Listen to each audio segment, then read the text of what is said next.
3 True School Lockdown. Stories. They say some memories don't leave you. Story 1. It was a Friday, last period calculus. Spring break was close enough to taste. And nobody in that room was thinking about math. Our teacher had decided to play games with us on Sport des Radios Masculins, brand logos, easy stuff. The kind of thing that makes a Friday afternoon feel almost normal. Almost. We were somewhere in the middle of the quiz when it happened. My friend called out the answer Adidas. Shop. And then the loudspeaker crackled to life. The dean's voice came through. Except, it didn't sound like him. It sounded frightened. He said 3 words that changed everything, not drill. The lights went off. Our teacher, usually the most relaxed man in the building, moved fast. Ushered us to the back corner of the room without a word. We sat in silence. 2 minutes passed. Then the hum from the panel in the back of the room died. The power had been cut. We looked at each other in the dark, and then we heard it. A man screaming somewhere down the hallway. The sound was raw, unhinged. 2 girls in my class began to cry. The screaming got louder, closer. We could hear his fists hitting lockers as he moved through the hall. Each bang echoing like a heartbeat, getting faster and faster until his voice was right outside our door. "I'll kill all of you." The banging shifted to our door. One of the girls screamed. The pounding grew harder, the voice louder. "Open up!" Time stopped, and then, slowly, the sound moved on, down the hall, fading. 10 minutes later, the dean returned to the loudspeaker. An unstable man had entered the building.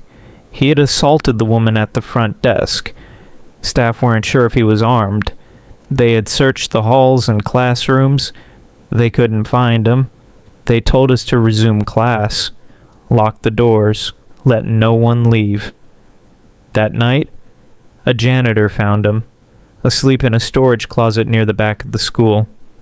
Rumor spread quickly.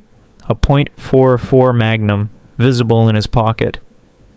The janitor must have woken him, because by the time police arrived, he was gone. To this day, we don't know if he was ever found. I hope he found the help he needed. I still wonder sometimes what would have happened if we had opened that door. Story 2. It was early October, overcast, the kind of gray sky that makes the world feel smaller.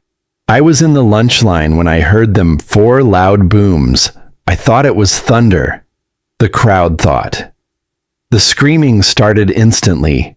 Campus security flooded in from every direction, shouting at students to move. Kids threw their lunches and ran. We were herded into the multi-purpose room, a massive space with one entire wall made of glass. Staff pulled the curtains shut without a word. Adults stood at every exit, still, watching. My friend Eric approached one of the staff members quietly. When he came back, his face had changed. He said, "You know those houses right in front of the school?" I said yes. He told me a man had barricaded himself outside his home. He was threatening to kill himself and shoot police if he was evicted. He had been seen near the school, watching children from across the fence. He was a registered sex offender.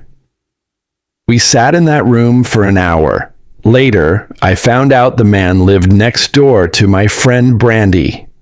She told me about Halloween, the previous year, how she'd glanced up at his window and seen him there, cutting his arm, writing in blood on the glass, "Don't come here, or I'll kill you." Everyone on the street had assumed it was a Halloween decoration, a gag, some dark humor. After the lockdown, we understood. It was never a joke. We were just grateful he never made it through those gates. Story 3. I was 22 when I went back. Fresh out of college, a computer intern at my old high school, working out of a small office in the basement. 3 desks, 2 mini fridges, a flat screen TV, and the only working air conditioning in the entire building. My old teachers had vouched for me, got me the job. It felt like a good place to start until a few weeks ago. It was lunch. My coworkers Dave and Gary were upstairs. I was alone in the basement, eating a sandwich in the quiet. Then the phone rang.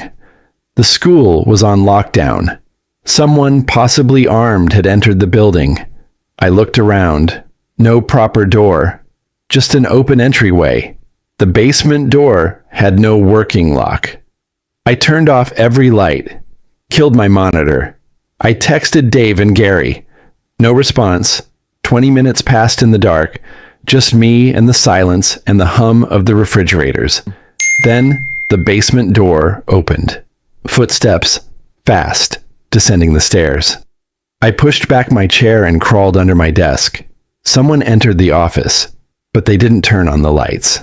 Silence. And then my phone dinged. A text message. The footsteps moved toward me. I panicked. I came out from under the desk and I begged whoever it was not to kill me. A hand grabbed my arm and pulled me upright. He was calm, quiet, red plaid shirt, jeans, a red and black cap. "It's okay," he whispered. "I'm hiding down here too." I asked him what was happening upstairs. He didn't answer. He asked if there was an exit nearby. I told him yes, around the corner. Then I looked at my phone. Dave's text read, "Dude, this is insane. Some guy with a gun just shot Mr. Buckley. He's wearing a red shirt and hat. Whatever you do, don't come upstairs." The room went cold. I looked up slowly. He was already watching me. I ran. The gunshot came before I reached the stairs. The bullet caught metal somewhere in the dark, a sharp, ringing echo. But it missed. I made it upstairs. Police were waiting at every exit. He came through the basement door seconds later. They took him down immediately. Mr. Buckley survived. They said later that the two men had some kind of personal conflict. The details were never made public. I think about that a lot. About how I told him where the exit was. About how close it came. The echo of that gunshot has never fully left me. Some sounds don't. They just